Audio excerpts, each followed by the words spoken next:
লুকমান হাকিম সাধারণ কোনো মানুষ নয়।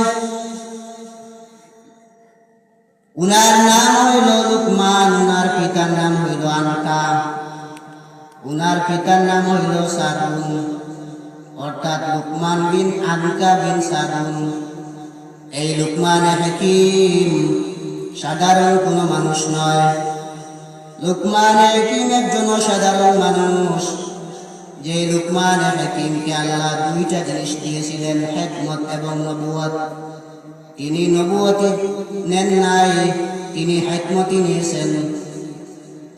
লুকমান হাকিম তার ছেলেকে ওসিয়ত করলেন। লুকমান হাকিম তার ছেলেকে ওসিয়ত করলেন। আল্লাহ রাব্বুল আলামিন এই ওসিয়তগুলো কুরআনে কারীমের মধ্যে আখিরি নবীর উম্মতের জন্য আল্লাহ একটা নসিহত হিসাবে কবুল করলেন। وَإِذْ قَالَ لُقْمَانُ لِابْنِهِ وَهُوَ يَعِظُهُ يَا بُنَيَّ لَا تُشْرِكْ بِاللَّهِ إِنَّ الشِّرْكَ لَظُلْمٌ عَظِيمٌ। লুকমান হাকিম তার ছেলেকে ওসিয়ত করেছেন কয়েকটি। এক নম্বর ওসিয়ত, লা তুশরিক বিল্লাহ, হে আমার সন্তান সাবধান, আল্লাহর সঙ্গে কাউকে শরীক করবে না। তুমি জানো না এই শিরিক হইল, আল্লাহর সাথে শরীক করা হইল জঘন্য মহাপাপ। শিরিক ছাড়া যত গুনাহ আছে আল্লাহ মাফ করে দেয়, কিন্তু শিরিক করলে আল্লাহ মাফ করে দেয় না। শিরিক করলে আল্লাহ মানুষকে মাফ করে দেয় না। শিরিক ছাড়া যত গুনাহ আছে সব গুনাহ তওবা করলে আল্লাহ মাফ করে দেয়। এই কারণে বাবা তার সন্তানকে ডাক দিয়ে বলে ইয়া বুনাইয়া। আরবিতে ইবনু শব্দের অর্থ হইল ছেলে, আর বুনাইয়া শব্দ তসগীর। বুনাইয়ুন শব্দের অর্থ হইল হে আমার আদরের ছেলে। মাঝে মধ্যে আপনারা সন্তানকে আদর করে ডাক দেন, মহব্বত করে ডাক দেন। ওই লুকমান হাকিম উনি তার সন্তানকে মহব্বত করে ডাক দেন, ইয়া বুনাইয়া লা তুশরিক বিল্লাহ, হে আমার সন্তান সাবধান, কোনদিন আল্লাহর সাথে কাউকে শরীক করবে না। শিরিক হইল মহাপাপ, শিরিক হইল মহাপাপ। এই আল্লাহর সাথে কাউকে শরীক করবে না। বিশ্ব নবী তার সাহাবীকে ওসিয়ত করলেন কয়েকটি ওসিয়ত। নবীজির সাহাবী নবীজি তাকে ওসিয়ত করলেন, এক নম্বর লা তুশরিক বিল্লাহ, সাবধান তুমি আল্লাহর সাথে কাউকে শরীক করবে না। ওয়া ইন কুতিলতা আও উযিকতা, তোমাকে যদি আগুনের মধ্যে জ্বালাইয়া ছাই করে দেওয়া হয় আল্লাহর সাথে শরীক করবে না। তোমাকে যদি ফাঁসিতে লটকানো হয় সাবধান, কোনদিন আল্লাহর সাথে কাউকে শরীক করবে না। তাহলে শিরিক হইল মহাপাপ। এই শিরিক করলে মানুষকে আল্লাহ মাফ করে দেয় না। ওয়া মান ইউশরিক বিল্লাহ ফাকাদ হারামা আলাইহিল জান্নাহ, যে মানুষ আল্লাহর সাথে শরীক করে জান্নাত তার জন্য হারাম। আল্লাহর সাথে যে শিরিক করে, আল্লাহর সাথে যে শরীক করে তার জন্য জান্নাত হারাম। এখন আপনারা বলেন আল্লাহর সাথে শরীক করা জঘন্য মহাপাপ। অসংখ্য গণিত হাদিসে আছে, নবীজি সাল্লাল্লাহু আলাইহি ওয়াসাল্লাম বলেছেন আল্লাহ ছাড়া যদি কাউকে সিজদা দেওয়া জায়েজ হইতো তাহলে আমি বিশ্ব নবীর হুকুম করতাম ও মহিলারা তোমরা তোমাদের স্বামীর পায়ের নিচে সিজদা দাও। স্বামীর তো মর্যাদা, কিন্তু আল্লাহ ছাড়া কাউকে সিজদা দেওয়া জায়েজ নাই। এখন আপনারা বলেন শাহজালালের মাজারে সিজদা দেওয়া জায়েজ আছেনি? জি না। শাহপরানের মাজারে গিয়ে সিজদা দেওয়া জায়েজ আছেনি? জি না। বিশ্বনবী হাদিসে বলেছেন, সাবধান তোমরা কবরকে সিজদার জায়গা বানাই না। তাহলে যে সমস্ত মহিলারা সন্তান পাওয়ার জন্য শাহজালালের মাজারে গিয়ে সিজদা দেয়, কি করছে? শিরিক করছে। শিরিক ছাড়া যত ইবাদত আছে সব ইবাদত আল্লাহর কাছে কবুল, শিরিক করলে আল্লাহর কাছে কোনো কিছু কবুল হয় না। সময় সংক্ষেপ, এই কারণে আমি সংক্ষেপে বলতেছি, আপনারা বুঝে নিবেন আল্লাহ ছাড়া অন্য কোনো মানুষের সামনে মাথা নত করা জায়েজ না। 2 নম্বর, লোকমান হাকিম তার সন্তানকে ওসিয়ত করলেন, ওয়াসাইনা আল-ইনসানা বিওয়ালিদাইহি হামালাতহু উম্মুহু ওয়াহনান আলা ওয়াহনিন وفصاله في عامين أن اشكر لي ولوالديك। আল্লাহ রাব্বুল আলামিন বলেন, হে ইনসান জাতি, আমি আল্লাহ তোমাদেরকে ওসিয়ত করলাম আরেকটি, মা বাবার সাথে ভালো ব্যবহার করবে, কোনোদিন মা বাবার সাথে খারাপ ব্যবহার করবে না। মা তোমাকে কষ্টের পর কষ্ট, কষ্টের পর কষ্ট করে মা তোমাকে গর্ভে ধারণ করেছে। 2 বছর ভিতরে মা তোমাকে দুধ পান করিয়েছে, 2 বছর পরে দুধ ছাড়িয়েছ। হে বান্দা, সাবধান, কোনদিন মা বাবার নাফরমানি করবে না, মা বাবার অবাধ্য হবে না, মা বাবাকে কোনোদিন গালিগালাজ করবে না। মা তোমাকে কত কষ্ট করে গর্ভে ধারণ করেছে, মা সারা পৃথিবীর কোনো মানুষ বলতে পারে না গর্ভে ধারণ করলে কেমন কষ্ট। এই কারণে আল্লাহ সূরা লুকমানের মধ্যে এই আয়াত নাযিল করেছেন, বান্দা আমি আল্লাহ ওসিয়ত করলাম, সাবধান, মা বাবার সাথে খারাপ ব্যবহার করবে না, মা বাবাকে তোমরা সদ্য ব্যবহার করে চলবে, মা বাবার সাথে ভালো ব্যবহার করে চলবে। মা বাবা তোমার জান্নাত, মা বাবা আবার জাহান্নাম। মা বাবা যদি খুশি থাকে তাহলে তোমার জন্য জান্নাত, আর মা বাবা যদি নাখুশ হয় তাহলে তোমার জন্য জাহান্নাম। লোকমান হাকিম 3 নম্বর ওসিয়ত করলেন, ইয়া বুনাইয়া ইন্নাহা ইন তাকু মিসকালা হাববাতিন মিন খারদাল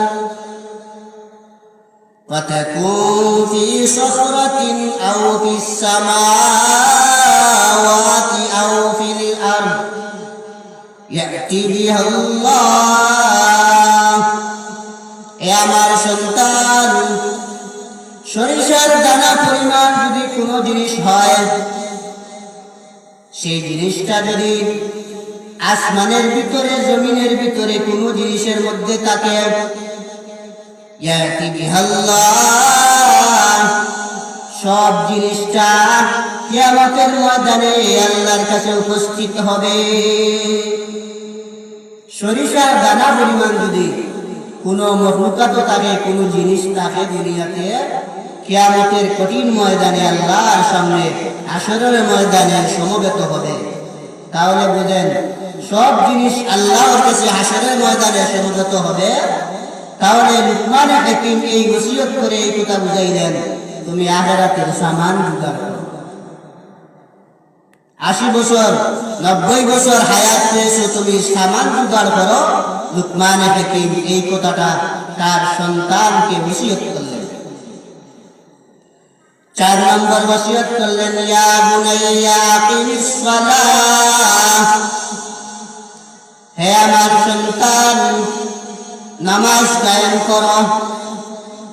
4 নম্বর ওসিয়ত করলেন, আমার সন্তান, আমার আদরের আব্বু, আমার মায়ের সন্তান, তুমি নামাজ কায়েম করো। তাহলে আপনারা বলেন, লুকমান হাকিম তার সন্তানকে যখন ওসিয়ত করলেন নামাজ কায়েম করো, তাহলে আমরা যারা বাবা আছি ফজরের নামাজে সন্তানকে ডাকিয়া মসজিদে নিব কিনা? অবশ্যই নেওয়া লাগবে। লুকমান হাকিম যদি একটা সন্তানকে নামাজের ওসিয়ত করে, নামাজের অর্ডার করে, তাহলে আপনি আমি লুকমানের চাইতে প্রিয় মানুষ না। কিন্তু এই লুকমানের ওয়াজ থেকে, লুকমানের নসিহত থেকে আমরা এই কথা উপদেশ হাসিল করব যে কোনদিন বাবা মসজিদে যাব আর সন্তানকে ঘরে রেখে যাব, এটা হতে পারে না। তাহলে লুকমান হাকিম 4 নম্বর ওসিয়ত করলেন, আকিমিস সালাত, এ সন্তান নামাজ কায়েম করো, নামাজ কায়েম করো।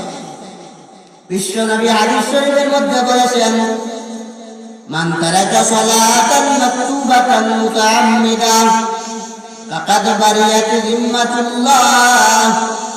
ফরজ নামাজ যদি কোনো মানুষ ইচ্ছা করে ছাড়ে, তাহলে ওই মানুষটা আল্লাহর দায়িত্ব থেকে চলে যায়।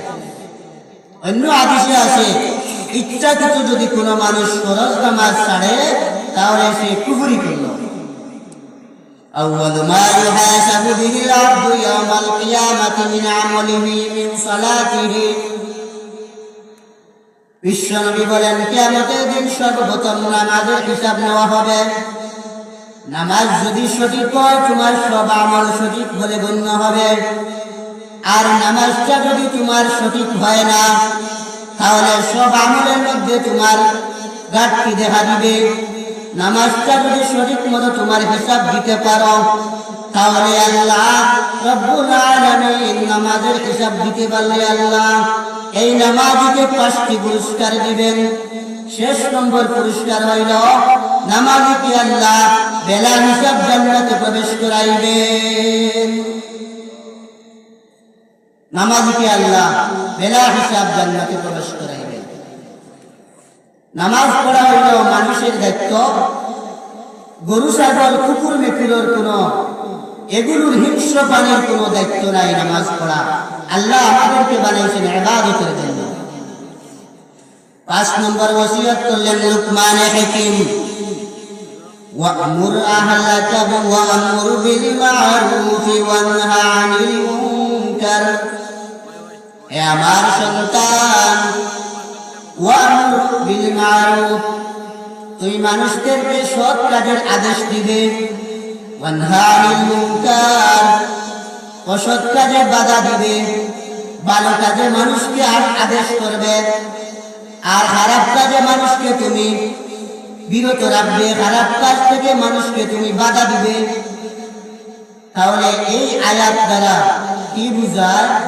নামাজের মধ্যে বাড়ির কোনো মানুষ থাকলে মসজিদে ডাকাডাকি করা যাবে কিনা? পাশের ঘরের মানুষ ঘুমানো অবস্থায় আছে, আপনারও একটা দায়িত্ব আছে প্রতিবেশীর হক আদায় করা। প্রতিবেশীর হক হিসাবে আপনি মসজিদে ফজরের সময় নামাজে গেলেন, কিন্তু তাকে ঘুম থেকে জেগাইলেন না, আপনার দায়িত্ব আদায় হলো না। তাহলে প্রতিবেশীকেও আপনি নামাজের জন্য ডাক দিবেন। 6 নম্বর, লুকমান হাকিম তার সন্তানকে 6 নম্বর ওসিয়ত করলেন, ওয়াসবির আলা মা আসাবাকা ইন্না যালিকা মিন আজমিল উমুর। হে আমার সন্তান, যত বড় মুসিবত হয় না কেন, যত বড় বিপদ হয় না কেন, তুমি ধৈর্য ধারণ করবে। আইয়ুব আলাইহিস সালাম দীর্ঘ 18 বছর পর্যন্ত এত রোগে আক্রান্ত ছিলেন, ধৈর্য ধারণ করেছেন। আল্লাহ রাব্বুল আলামিন আইয়ুব নবীকে পুরস্কার দিয়েছিলেন। দুনিয়াতে যত মানুষ নবী পয়গম্বর, দুনিয়াতে ভালো মানুষ যারা আছে তাদের মহা মুসিবত দেখা দেয়। যখন দেখবেন আপনি 5 ওয়াক্তের নামাজি, দেখবেন আপনার অনেক বিপদ আসতেছে, আপনার উপরে অনেক মুসিবত দেখা দিচ্ছে। এইটা নামাজ পড়ার কারণে নয়, এটা হলো আপনার ইমানদার, আপনি আল্লাহর কাছে যে ইমানদারির পরিচয়, এই কারণে আল্লাহ পরীক্ষা স্বরূপ আপনাকে মুসিবত দিয়েছেন। মুসিবতে ধৈর্য ধারণ করা লাগবে। কোন মানুষের একটা সন্তান বাড়িতে মারা গেছে, কোন মানুষের একটা সন্তান ছোটবেলায় মারা গেছে, তাহলে কি করবে? আপনি ধৈর্য ধারণ করবেন। ধৈর্য ধারণ করলে আল্লাহ আপনাকে আখিরাতে অনেক সওয়াব দিবেন। ধৈর্য ধারণ করলে আল্লাহ আখিরাতে আপনার মর্যাদা বাড়িয়ে দিবেন। তাহলে লুকমানে হাকিম তার সন্তানকে 6 নম্বর ওসিয়ত করলেন, ওয়াসবির আলা মা আসাবাকা, যত বড় মুসিবত দেখা দেয় না কেন তুমি ধৈর্য ধারণ করবে। 7 নম্বর লুকমানে হাকিম তার সন্তানকে 7 নম্বর ওসিয়ত করলেন, ওয়ালা তুসাইর খাদ্দাকা লিন্নাস, এ আমার সন্তান সাবধান, অহংকার বশত কোন মানুষকে তুচ্ছ তাচ্ছিল্য করবে না। টাকার গৌরবের কারণে, তোমার ইলমি যোগ্যতার কারণে, তোমার টাকা সম্পদ ধন সম্পদ আছে, এই যোগ্যতার কারণে তোমার টাকা পয়সা সমাজে বড়তাই আছে, সমাজের মধ্যে তোমার দাম আছে, সমাজের মধ্যে তোমার সম্মান আছে। আলিম উলামার সাথেও সুন্দরভাবে ব্যবহার করবে, ইমাম মুয়াজ্জিনের সাথে ভালো ব্যবহার করবে, মাদ্রাসার শিক্ষক হোক যে কোনো আলিম হোক সম্মান করবে, কোনো মানুষকে সাবধান তুচ্ছ তাচ্ছিল্য করবে না। তাহলে লুকমান হাকিম তার সন্তানকে ওসিয়ত করলেন, সাবধান, অহংকারের কারণে কোনো মানুষকে ছোট চোখে দেখবে না। বিশ্বনবী প্রতিদিন দোয়া করতেন, আল্লাহুম্মা জাআলনি ফি আইনি সাগীরা ওয়া ফি আ'য়ুনিন নাসি কাবীরা। নবীজি প্রতিদিন দোয়া করতেন, আল্লাহুম্মা জাআলনি ফি আইনি সাগীরা, আয় আল্লাহ আমি আমার নিজেকে ছোট চোখে দেখার তৌফিক দান করো, ওয়া ফি আ'য়ুনিন নাসি কাবীরা, মানুষের সামনে আমার মর্যাদা বাড়িয়া মানুষ আমাকে যেন বড় চোখে দেখতে পারে। অর্থাৎ বিশ্বনবী এই দোয়া করতেন, আল্লাহ আমি নিজে ছোট, আমার সাহাবী আছে, আমার উম্মত আছে, তারা আমার চাইতে বড়। নবীজি তাদেরকে বড় মনে করতেন, নবীজি নিজেকে ছোট মনে করতেন, ছোট চোখে দেখতেন। নবীজি এই কথা মানতেন না, এই কথা নবীজি অন্তরে আনতেন না যে আমি রহমাতুল লিল আলামিন, আমার পাওয়া দুনিয়াতে আছে, এই কথা নবীজি কোনোদিন বলতেন না। নবীজি বলতেন, আল্লাহ আমি নিজেকে নিজের চোখে ছোট বানাইয়া দাও, আল্লাহ আমাকে তুমি মানুষের সামনে বড় বানাইয়া দাও। নবীজি প্রতিদিন দোয়া করতেন, আল্লাহুম্মা ইনি মিসকিনা ওয়া আমিতনি মিসকিনা ওয়াহশুরনি ফি যুমরাতিল মাসাকিন। নবীজি দোয়া করতেন, আল্লাহ তুমি আমাকে দুনিয়াতে মিসকিন অবস্থায় রাখো, গরিব অবস্থায় রাখো, দুনিয়াতে আল্লাহ তুমি আমাকে দুনিয়াতে মিসকিন অবস্থায় রাখো, মিসকিন অবস্থায় তুমি আমাকে মৃত্যুবরণ দিও, হাসরের ময়দানে আল্লাহ গরিব যারা আছে তাদের সাথে আমাকে তুমি হাসর করাইও। সুবহানাল্লাহ। নবীজি দোয়া করতেন, আল্লাহ আমাকে তুমি আমার নিজের চোখে ছোট বানাও, নিজের চোখে ছোট বানাও, বড়দের মানুষের চোখে আমাকে বড় বানাও। নবীজি গরিবদের সাথে হাসর হওয়ার জন্য দোয়া করতেন। বিশ্বনবী বলেছেন, গরিবরা ধনী মানুষের 500 বছর আগে জান্নাতে যাবে। সুবহানাল্লাহ। লুকমান হাকিম তার ছেলেকে 8 নম্বর ওসিয়ত করলেন, ওয়ালা তামশি বিল আরদি মারহা, এ সন্তান সাবধান, কোনদিন জমিনে চলাফেরা করার সময় অহংকার বশত জমিনকে ধাক্কা দিয়া জমিনে পা ধরে তুমি চলাফেরা করবে না।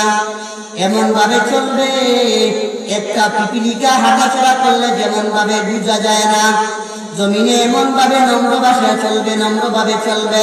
সাবধান, টাকার গৌরবে, অহংকারের গৌরবে, সম্পদের গৌরবে তুমি জমিনে চলার সময় এমন জুড়ে তুমি জমিনকে আঘাত করিও না, লাথি মারিও না। সাবধান, সাবধান। এই সন্তানকে লুকমান হাকিম ওসিয়ত করলেন, লা তামশি বিল আরদি মারহা, জমিনের মধ্যে তুমি উদ্ধতভাবে বিচরণ করবে না। 9 নম্বর লুকমান হাকিম তার সন্তানকে ওসিয়ত করলেন, ওয়াকসিদ ফি মাশিকা, হে আমার সন্তান, দুনিয়াতে চলার সময় মধ্যম পন্থা অবলম্বন করবে। এমন তাড়াতাড়ি চলাফেরা করবে না, এমন ধীরে ধীরে চলাফেরা করবে না, এমন জোরে চলাফেরা করবে না, এমন দৌড় দিবে না, এমন তাড়াতাড়ি চলবে না, আবার এমন আস্তে আস্তে চলবে না, মধ্যম পন্থা অবলম্বন করে চলবে। বিশ্বনবী হাঁটার সময় এমন ভাবে হাঁটতেন, উপরের সিঁড়ি থেকে মানুষ নিচের দিকে গেলে যেমন ভাবে ঝুঁকিয়া ঝুঁকি হাঁটে, বিশ্বনবী এমন ভাবে ঝুঁকিয়া ঝুঁকিয়া হাঁটতেন। নবীজি আস্তে আস্তে পা ফেলতেন। নবীজি সাল্লাল্লাহু আলাইহি ওয়াসাল্লাম কোনদিন জমিনে তাড়াতাড়ি দৌড়াদৌড়ি করে চলতেন না। 10 নম্বর ওসিয়ত হইল লুকমান হাকিম তার সন্তানকে 10 নম্বর ওসিয়ত করলেন, ওয়াগযুজ মিন সাউতিকা ইন্না আনকারাল আসওয়াতি লাসাউতুল হামির। হে আমার সন্তান, সাবধান, দুনিয়াতে কোনদিন গলার কণ্ঠস্বর বাড়িয়ে আওয়াজ দিয়ে বড় গলায় কথা বলবে না। কথা বলার সময় তোমার আওয়াজ নিচু রাখবে, আওয়াজ উচ্চ স্বরে দিবে না। কথা বলার সময় তোমার আওয়াজের সাউন্ডটা কমাইয়া দিবে, এমন বড় করে কথা বলবে না। আমাদের সমাজে কিছু মানুষ আছে না, আসে না, অহংকার বশত টাকার বিনিময়ে মানুষের সাথে কথা বলার সময় গাত বুক করে। কিন্তু লুকমান হাকিম এই সন্তানকে ওসিয়ত করলেন, শুধু সন্তানকে ওসিয়ত না, গোটা আখির নবীর উম্মতের জন্য ওসিয়ত হিসাবে আল্লাহ কুরআনে কারীমে এই 10টি কথা আল্লাহ সূরা লুকমানে নাযিল করলেন। সুবহানাল্লাহ। তাহলে লুকমান হাকিম তার সন্তানকে 10টি ওসিয়ত করেছিলেন। আল্লাহ রাব্বুল আলামিন এই লুকমান হাকিমের দাম আল্লাহ বাড়িয়ে দিয়েছিলেন। রাখাল মানুষ ছিলেন, গরু রাখাল, বকরি রাখালি করতেন, ছাগল রাখালি করতেন। আল্লাহ লুকমান হাকিমকে আল্লাহ দাম বাড়িয়ে দিয়েছেন। আরো অনেক কারণ আছে, এগুলো বলার সময় নাই। লুকমান হাকিম তার সন্তানকে 10টি ওসিয়ত করলেন। এই কথাগুলো আল্লাহ আখির নবীর উম্মতের জন্য কুরআনে কারীমের মধ্যে একটি সূরা নাযিল করলেন, সূরা লুকমান। আল্লাহ রাব্বুল আলামিন এই ব্যক্তির দাম বাড়াইয়া আল্লাহ কুরআনে তার নাম অনুসারে আল্লাহ সূরা নাযিল করলেন, সূরা লুকমান। সুবহানাল্লাহ। তাহলে আমরাও যদি এইরকম ভাবে আমরা যদি লুকমান হাকিমের এই 10টা ওসিয়ত, এই 10টা নসিহত শুনে যদি আমরা আমল করি, আল্লাহ রাব্বুল আলামিন আমাদের সম্মান বাড়াইয়া দিবেন ইনশাআল্লাহ। লুকমান হাকিম তার সন্তানকে ওসিয়ত করেন নাই, গোটা আখির নবীর উম্মতকে এই কথাগুলো ওসিয়ত করলেন। আল্লাহ রাব্বুল আলামিন যেন আমাদেরকে আমল করার তৌফিক দান করেন। আমিন। ওয়া আখিরু দাওয়ানা আলহামদুলিল্লাহ।